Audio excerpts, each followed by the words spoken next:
Hi all.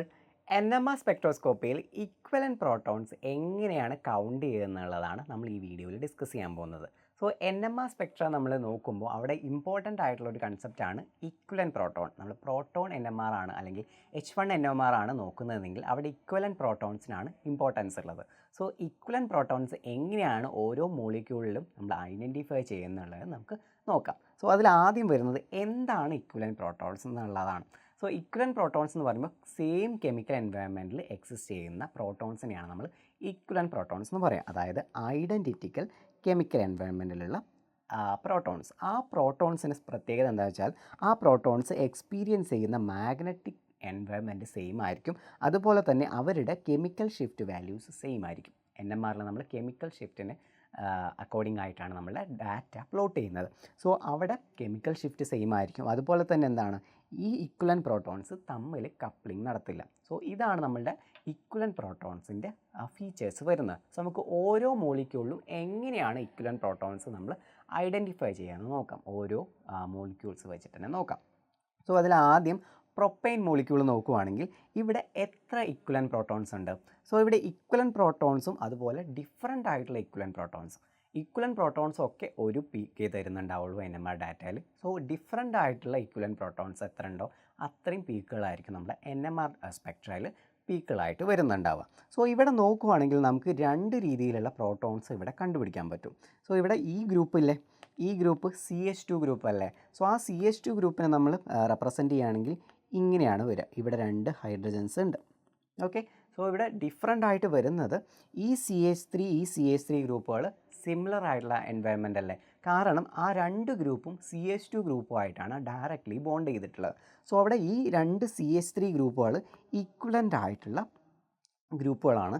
അവിടുത്തെ total 6 hydrogens അവിടെ available ആയിരിക്കും, പ്രോട്ടോൺസ് അവൈലബിൾ ആയിരിക്കും. സോ ഈ 6 പ്രോട്ടോൺസും ഒരു പീക്കായിരിക്കും അവരുടെ NMR ഡാറ്റയിൽ തരാം. അതുപോലെ തന്നെ ഈ CH2 ഗ്രൂപ്പില്ലേ, ഈ CH2 ഗ്രൂപ്പിലുള്ള രണ്ട് പ്രോട്ടോൺസ് ഉണ്ട്. ആ രണ്ട് പ്രോട്ടോൺസും നമ്മളുടെ NMR ഡാറ്റയിൽ ഒരു പീക്കായിട്ട് തരും. സോ നമ്മൾ ഇക്വലൻറ്റ് പ്രോട്ടോൺസ് എന്ന് പറയുമ്പോൾ എന്താണ്, ഡിഫറൻ്റ് ആയിട്ടുള്ള കെമിക്കൽ എൻവയോൺമെൻ്റ് അല്ല. അതായത് എത്ര ഡിഫറൻ്റ് ആയിട്ടുള്ള പ്രോട്ടോൺസ് ഉണ്ടെന്ന് ആദ്യം നോക്കണം. അതിൽ തന്നെ ഒരേ എൻവയോൺമെൻറ്റിലുള്ള പ്രോട്ടോൺസ് ഏതാണെന്ന് നോക്കണം. സോ ഈ മോളിക്യൂൾ നോക്കുമ്പോൾ നമുക്കിവിടെ രണ്ട് രീതിയിലുള്ള പ്രോട്ടോൺസിനെ കാണാൻ പറ്റും.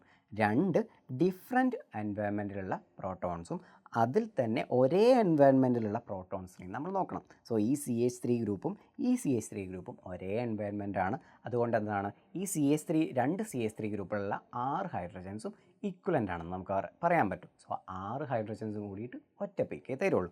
അതുപോലെ തന്നെ ഈ CH2 ഗ്രൂപ്പില്ലേ, സോ ആ CH2 ഗ്രൂപ്പിലുള്ള രണ്ട് ഹൈഡ്രജൻസും ഈക്വലൻ്റ് ആണ്. ആ രണ്ട് ഹൈഡ്രജൻസും കമ്പൈൻ ചെയ്തിട്ട് ഒരു സിഗ്നലേ തരുള്ളൂ. സോ നമ്മളുടെ പ്രൊപ്പൈൻ മോളിക്യൂളിൽ രണ്ട് NMR സിഗ്നൽസ് ആയിരിക്കും നമുക്ക് കിട്ടുക. അതായത് രണ്ട് H1 NMR സിഗ്നലായിരിക്കും കിട്ടുക. അടുത്ത മോളിക്യൂളിൽ നോക്കാം.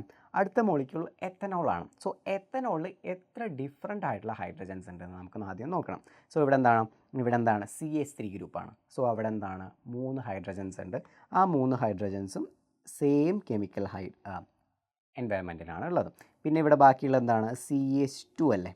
സോ CH2 ആകുമ്പോൾ എന്താണ്, അവിടെ രണ്ട് ഹൈഡ്രജൻസ് ഒരേ കെമിക്കൽ എൻവയോൺമെൻറ്റിലുള്ളതാണ്. സോ അവരും ഒരു സിഗ്നൽ തരും. പിന്നെ ഇവിടെ ബാക്കിയുള്ളത് ഒരു OH ഗ്രൂപ്പിലുള്ള ഹൈഡ്രജൻ അല്ലേ. സോ അതും ഒരു ഹൈഡ്രജൻ ഡിഫറൻ്റ് ആയിട്ടുള്ള കെമിക്കൽ എൻവയോൺമെൻറ്റിലുള്ള ഹൈഡ്രജനാണ്. സോ ടോട്ടൽ നമുക്കിവിടെ എന്ത് കിട്ടും, 3 സിഗ്നൽസ് കിട്ടും. ഈ ഒരു എത്തനോൾ എന്നുള്ള മോളിക്യൂളിന് നമ്മൾ പ്രോട്ടോൺ NMR അനലൈസ് ചെയ്യുകയാണെങ്കിൽ അവിടെ 3 പീക്കുകൾ കിട്ടും. സോ ആ മൂന്നും എന്താണ്, ഡിഫറൻ്റ് ആയിട്ടുള്ള കെമിക്കൽ എൻവയോൺമെൻറ്റിലുള്ള പ്രോട്ടോൺസിന് കറസ്പോണ്ട് ആവുന്ന പീക്കുകളാണ്. ക്ലിയർ അല്ലേ. അടുത്തൊരു മോളിക്യൂൾ നോക്കാം. ഇവിടെ സൈക്ലോപ്രോപ്പൈനാണ്. സോ സൈക്ലോപ്രോപ്പൈന് എത്ര പ്രോട്ടോൺസ് ഉണ്ട് നോക്കാം. സോ ഈ മോളിക്യൂളിൽ ഇങ്ങനെ നമ്മൾ റെപ്രസെൻ്റ് ചെയ്യുമ്പോൾ നമുക്ക് ഐഡൻറ്റിഫൈ ചെയ്യാൻ പറ്റില്ല. സോ നമുക്കതിനെ വേറെ രീതിയിൽ റെപ്രസെൻ്റ് ചെയ്യാം. സോ അവിടെ ഓരോ പൊസിഷനും എന്താണ്, CH2 പൊസിഷനാണ്. സോ CH2 പൊസിഷൻ ഇങ്ങനെയാണ് നമുക്കൊന്ന് മനസ്സിലാവുന്ന രീതിയിൽ റെപ്രസെൻ്റ് ചെയ്യുകയാണെങ്കിൽ ഇങ്ങനെയാണ് നമുക്ക് എഴുതാൻ പറ്റുക. സോ അവിടെ ഹൈഡ്രജൻസ് ഇങ്ങനെയാണ് വരിക, CH2 CH2 CH2 CH2. So ഇവിടത്തുള്ള എല്ലാ പൊസിഷനും എന്താണ്, ഈക്വലൻ്റ് ആണ്. കാരണം എന്താണ്, ഇവിടുത്തെ ഈ CH2 ഗ്രൂപ്പ് ബോണ്ട് ചെയ്തിരിക്കുന്നത് അടുത്തൊരു CH2 ആയിട്ടും ഈ CH2 ആയിട്ടുമാണ്. സോ എന്താ, സിമെട്രിക്കൽ ആയിട്ടുള്ള ഒരു മോളിക്യൂളാണ്. അതുകൊണ്ട് എന്താണ് ഇവിടുത്തെ എല്ലാ പ്രോട്ടോൺസും ഈക്വലൻ്റ് ആയതുകൊണ്ട് എന്താണ് ഇവിടുത്തെ 6 പ്രോട്ടോൺസും കൂടിയിട്ട് നമുക്ക് ഒരു സിഗ്നലേ തരുള്ളൂ. ഓക്കെ, ഇവിടെ ടോട്ടൽ 6 പ്രോട്ടോൺസ് ഉണ്ട്, അതും 6ഉം ഈക്വലൻ്റ് ആണ്. സോ എന്താണ് 1 സിഗ്നലാണ് നമ്മൾ ഈ മോളിക്യൂൾ മൊത്തത്തിൽ തരിക. ക്ലിയർ അല്ലേ? സോ ഇതുപോലെ റിലേറ്റഡ് ആയിട്ടുള്ള ഒരു മോളിക്യൂളിൽ നോക്കാം. സോ ഇവിടെ ഡൈക്ലോറോ സൈക്ലോപ്രോപ്പൈൻ ആണ്. സോ ഡൈക്ലോറോ പ്രൊപ്പൈൻ ആകുമ്പോൾ അവിടെ സിഗ്നലിൽ എന്ത് വ്യത്യാസമാണെന്ന് നോക്കാം. സോ സിഗ്നലിൽ ഈ മോളിക്യൂളിൽ ബാക്കിയുള്ള ഹൈഡ്രജൻസിനെ കൂടി നമുക്ക് പ്ലേസ് ചെയ്യാം. സോ അവിടെ പ്ലേസ് ചെയ്യുമ്പോൾ നേരത്തെ റെപ്രസെൻ്റ് ചെയ്ത പോലെ നമുക്ക് മോളിക്യൂളിനെ റെപ്രസെൻ്റ് ചെയ്യുകയാണെങ്കിൽ ഇങ്ങനെയാണ് വരിക. സോ ഡൈക്ലോറോ എന്ന് പറയുമ്പോൾ 2 പൊസിഷനിൽ നമ്മൾ ക്ലോറിനെ പ്ലേസ് ചെയ്തു, ബാക്കിയുള്ളിടത്തൊക്കെ എന്താണ് ഹൈഡ്രജനാണ്. ഓക്കെ, സോ ഈ മോളിക്യൂളിൽ ഈ ക്ലോറിൻ വന്നിട്ടുള്ള ഈ പൊസിഷൻ കൊണ്ട് എന്താണ് അവിടെ നമ്മൾ നേരത്തെ നോക്കിയപ്പോൾ എന്താണ് എല്ലാ ഹൈഡ്രജൻസും ഈക്വലൻ്റ് ആയിരുന്നു. പക്ഷേ ഇവിടെ ക്ലോറിൻ വരുമ്പോൾ എന്താ അതിന് കെമിക്കൽ എൻവയോൺമെൻറ്റ് മാറി. സോ കെമിക്കൽ എൻവയോൺമെൻറ്റ് മാറുമ്പോൾ ഈ പ്രോട്ടോണിലെ ഈ ഡയറക്റ്റ്ലി മുകളിലുള്ള ആ ഒരു പ്ലെയിനിൻ്റെ മുകളിലുള്ള ഹൈഡ്രജൻ, അതായത് ഇതൊരു സൈക്ലോപ്രോപ്പൈൻ റിംഗ് ആണല്ലോ, ആ പ്ലെയിനിന് മുകളിലുള്ള ഈ ഹൈഡ്രജൻ്റെ കെമിക്കൽ എൻവയോൺമെൻറ്റ് മാറിയില്ലേ, അതായത് ഡയറക്റ്റായിട്ട് അത് രണ്ടും കോണ്ടാക്റ്റിലുള്ളത് ഏതിനായിട്ടാണ് ഈ 2 ക്ലോറിനായിട്ടാണ് ഇവർ രണ്ടും കോണ്ടാക്റ്റ് ഉള്ളത്. സോ അതിൻ്റെ കെമിക്കൽ എൻവയോൺമെൻറ്റ് മാറി. ഈ ഹൈഡ്രജനും ഈ 2 ഹൈഡ്രജൻസും ആയിട്ടല്ലേ കോണ്ടാക്റ്റ് ഉള്ളൂ. അതായത് നോക്കൂ, ഈ ഹൈഡ്രജൻ കൺസിഡർ ചെയ്യുകയാണെങ്കിൽ ഈ ഹൈഡ്രജൻ ഈ ക്ലോറിനുമായിട്ടാണ് കണക്ഷൻ ഉള്ളത്, ഡയറക്റ്റ്ലി കണക്ഷൻ ഉള്ളത്. ഇവിടുത്തെ ഈ ഹൈഡ്രജനോ ഇവിടുത്തെ ഈ ഹൈഡ്രജനും ഈ ഹൈഡ്രജനായിട്ടാണ് കണക്ഷൻ ഉള്ളത്. സോ അവരുടെ കെമിക്കൽ എൻവയോൺമെൻറ്റ് മാറി. സോ ഈ ഹൈഡ്രജൻ ഒരു പീക്ക് നമുക്ക് തരും, ഒരു HA എന്നുള്ള രീതിയിൽ റെപ്രസെൻ്റ് ചെയ്യുകയാണെങ്കിൽ ആ HA പ്രോട്ടോൺ ഒരു സിഗ്നൽ തരും. അതുപോലെ നമ്മൾ ഈ ക്ലോറിനായിട്ട് ഡയറക്റ്റ് കണക്ഷനുള്ള ഈ കാർബണിൽ അറ്റാച്ച് ചെയ്തിരിക്കുന്ന ഈ 2 ഹൈഡ്രജൻസ് അല്ലേ, ഈ 2 ഹൈഡ്രജൻസിൻ്റെയും കെമിക്കൽ എൻവയോൺമെൻറ്റ് സെയിം ആണ്. സോ അവരുടെ കെമിക്കൽ എൻവയോൺമെൻറ്റ് സെയിം ആയതുകൊണ്ട് എന്താണ് ഈ പ്രോട്ടോൺസ് രണ്ടും സെയിം സിഗ്നൽ തരും, അതായത് അത് രണ്ടും ഈക്വലൻ്റ് പ്രോട്ടോൺസ് ആണ്. ഇനി ബാക്കിയുള്ള ഈ പ്രോട്ടോണിലെ ഈ പ്രോട്ടോൺ ഡിഫറൻ്റ് ആയിട്ടുള്ള എൻവയോൺമെൻ്റ് ആണ്. കാരണം എന്താണ് അവരായിട്ട് ഡയറക്റ്റ്ലി അറ്റാച്ച് ചെയ്തിരിക്കുന്നത് ക്ലോറിൻ അല്ല, ആ ക്ലോറിൻ അറ്റാച്ച് ചെയ്തിരിക്കുന്ന കാർബണുമായിട്ട് ഡയറക്റ്റ്ലി അറ്റാച്ച് ചെയ്ത കാർബണിലാണ് ഈ ഹൈഡ്രജൻസ് ഉള്ളത്. സോ ഒരു ഡിഫറൻസ് ഉണ്ട്, ഈ കാർബണിന് പോയിട്ടുള്ള ഈ കാർബണിലാണ് ഈ ഹൈഡ്രജനിൽ. സോ ഡിഫറൻ്റ് ആയിട്ടുള്ള കെമിക്കൽ എൻവയോൺമെൻ്റ് ആണ്. സോ ഈ മോളിക്യൂളിന് ടോട്ടൽ എത്ര പീക്ക് ഉണ്ടായിരിക്കും? 3 പീക്ക് ആയിരിക്കും നമ്മളുടെ NMR സിഗ്നലിൽ ഉണ്ടായിരിക്കുക.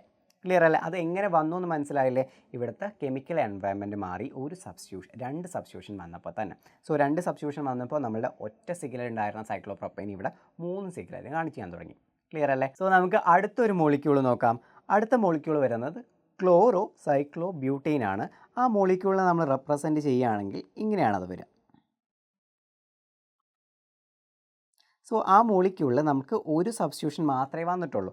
ഒരു സബ്സ്റ്റിറ്റ്യൂഷൻ നമ്മൾ ഇവിടെ കൊടുക്കുകയാണെങ്കിൽ ക്ലോറിൻ, പിന്നെ ബാക്കി എന്താണ് ഹൈഡ്രജനാണ്, പിന്നെ ബാക്കിയൊക്കെ ഹൈഡ്രജൻ പൊസിഷൻസ് ആണ് നമുക്ക് അവൈലബിൾ ആയിട്ടുള്ളത്. ഹൈഡ്രജൻ അല്ലേ? സോ നമുക്ക് ഇവിടെ നോക്കുകയാണെങ്കിൽ നമ്മളുടെ സബ്സ്റ്റിറ്റ്യൂഷൻ വന്നിട്ടുള്ളത് ഒരു പൊസിഷനിലാണ്. സോ ആ പൊസിഷനിൽ ഡയറക്റ്റ്ലി അറ്റാച്ച് ചെയ്തിരിക്കുന്ന ഹൈഡ്രജൻ അല്ലേ, അതിൻ്റെ കെമിക്കൽ എൻവയോൺമെൻറ്റ് ബാക്കിയുള്ള ഹൈഡ്രജൻസിൻ്റെ കെമിക്കൽ എൻവയോൺമെൻറ്റുമായിട്ട് വ്യത്യാസമുണ്ട്. സോ അതെന്താണ് അതൊരു പ്രോട്ടോണിൻ്റെ സിഗ്നലായിട്ട് തരും. ഇനി നോക്കൂ, ഇവിടെ ഈ അറ്റാച്ച് ചെയ്തിരിക്കുന്ന ക്ലോറിൻ അറ്റാച്ച് ചെയ്തിരിക്കുന്ന ഹൈഡ്രജനായിട്ട് ഡയറക്റ്റ്ലി ഇൻട്രാക്ഷനുള്ള 2 ഹൈഡ്രജൻസ് ഉണ്ട്, അതായത് സെയിം പ്ലെയിനിലുള്ള 2 ഹൈഡ്രജൻസ്. ആ 2 ഹൈഡ്രജനും ഈക്വലൻ്റ് ആയിരിക്കും, അവർ രണ്ടും ഒരേ സിഗ്നൽ കാണിക്കും. ക്ലിയർ അല്ലേ? അതുപോലെ തന്നെയാണ് ഈ ക്ലോറിൻ അറ്റാച്ച് ചെയ്തിരിക്കുന്ന കാർബണിൻ്റെ താഴെയുള്ള പ്ലെയിനിലുള്ള ഹൈഡ്രജൻസ്. ആ 2 ഹൈഡ്രജൻസും എന്തായിരിക്കും സിമിലർ ആയിട്ടുള്ള എൻവയോൺമെൻറ്റിലായിരിക്കും. കാരണം എന്താണ് ഈ ഹൈഡ്രജൻ ഡിഫറൻ്റ് ആയി, ഈ ഹൈഡ്രജന് ഡയറക്റ്റ്ലി കോണ്ടാക്റ്റ് ഉള്ളതാണ് ഈ HC എന്ന് പറഞ്ഞിട്ടുള്ള പ്രോട്ടോൺസ്. അപ്പോൾ അത് രണ്ടും ഈക്വലൻ്റ് പൊസിഷനാണ്, അവരും വേറെ സിഗ്നൽ തരും.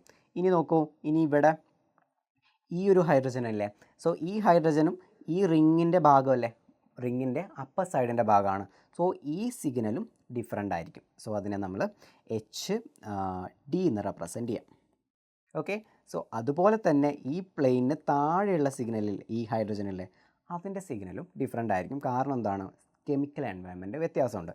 ഇതിൻ്റെ കെമിക്കൽ എൻവയോൺമെൻറ്റ് ക്ലോറിനുള്ള കെമിക്കൽ എൻവയോൺമെൻറ്റ് ആയിരുന്നു, ഇവിടുത്തെ എന്താണ് ഹൈഡ്രജനുള്ള കെമിക്കൽ എൻവയോൺമെൻറ്റ് ആണ്, ഡിഫറൻ്റ് ആണ്. സോ എന്താണ് HE എന്നുള്ള രീതിയിൽ പ്രോട്ടോൺ വരും. സോ നമുക്ക് ടോട്ടൽ കൗണ്ട് ചെയ്യുകയാണെങ്കിൽ എന്താണ് ഇവിടെ 1 2 3 4 ആൻഡ് 5. നമ്മൾ ടോട്ടൽ എത്ര സിഗ്നൽ കിട്ടി? 5 സിഗ്നൽസ് നമ്മളുടെ NMR ഡാറ്റയിൽ നമുക്ക് കിട്ടും ഈ ഒരു ക്ലോറോ സൈക്ലോ ബ്യൂട്ടൈൻ്റെ കേസിൽ. സോ ഇങ്ങനെയാണ് നമ്മൾ ഇക്വലൻ പ്രോട്ടോൺസിനെ ഐഡൻറ്റിഫൈ ചെയ്യുന്നത്. നമുക്ക് അടുത്തൊരു മോളിക്യൂളും കൂടി നോക്കാം, അതായത് സൈക്ലോപെൻറ്റനോൺ ആണ്. സോ ഈ മോളിക്യൂളിൽ എത്ര പ്രോട്ടോൺസ് അവൈലബിൾ ആയിരിക്കും? ഈ മോളിക്യൂളിൽ നമുക്ക് ബാക്കിയുള്ള സ്ഥലത്തൊക്കെ ഹൈഡ്രജൻസിനെ പ്ലേസ് ചെയ്യാം. സോ ഹൈഡ്രജനെ പ്ലേസ് ചെയ്യുമ്പോൾ ഇങ്ങനെയാണത് വരിക. ഓക്കെ, സോ ഇവിടെ അല്ലേ ഇനി ഹൈഡ്രജൻസ് വരാൻ ചാൻസ് ഉള്ളൂ. സോ ഇവിടെ നോക്കുവാണെങ്കിൽ ഈ മോളിക്യൂള് ഒരു സിമെട്രിക് ആയിട്ടുള്ള മോളിക്യൂളാണ്. ഇങ്ങനെ ഒരു പ്ലെയിൻ പോയി കഴിഞ്ഞാൽ ആ മോളിക്യൂളിൽ അവിടെ ഒരു സിമെട്രി അവൈലബിൾ ആണ്. സോ സിമെട്രി ഉള്ളതുകൊണ്ട് തന്നെ എന്താണ്, ഇവിടുത്തെ എല്ലാ പൊസിഷൻസും നമ്മൾ മിറർ പ്ലെയിൻ ആയിട്ട് പറയുകയാണെങ്കിൽ ഇക്വലൻ്റ് പ്ലെയിൻ ആണെന്ന് പറയാൻ പറ്റുമല്ലോ. സോ ഈ പൊസിഷനും ഇക്വലൻ്റ് ആണ്. അതുകൊണ്ട് തന്നെ എന്താണ്, ഈ 2 ഹൈഡ്രജനും ഇക്വലൻ്റ് ആയിരിക്കും, ഈ 2 ഹൈഡ്രജൻസും ഇക്വലൻ്റ് ആണ്. അപ്പോൾ എന്താണ്, ടോട്ടൽ 4 ഹൈഡ്രജൻസ് ഇക്വലൻ്റ് ആയി. സോ അവരെന്താണ്, ഒരു പീക്ക് തരും. അതുപോലെ തന്നെ ഇവിടെയും മിറർ പ്ലെയിൻ ഉണ്ടല്ലോ, ഈ മിറർ പ്ലെയിൻ ഈ ഹൈഡ്രജനെ ഇക്വലൻസ് ആക്കി. സോ അതുകൊണ്ട് എന്താണ്, ഈ 2 ഹൈഡ്രജനും ഇക്വലൻ്റ് ആയിട്ട് വേറൊരു പീക്കും തരും. സോ ഇവിടെ ടോട്ടൽ നമുക്ക് 6 ഹൈഡ്രജൻസ് ഉണ്ടായിരുന്നു, അതിൽ തന്നെ 4 ഹൈഡ്രജൻസ് ഇക്വലൻ്റ് ആണ്, അതൊരു പീക്ക് തരും. അതുപോലെ തന്നെ എന്താണ്, 2 ഹൈഡ്രജൻസ് ഇക്വലൻ്റ് ആണ്, അവർ ഒരു പീക്ക് തരും. സോ ടോട്ടൽ എത്ര പീക്ക് ഉണ്ടാവും?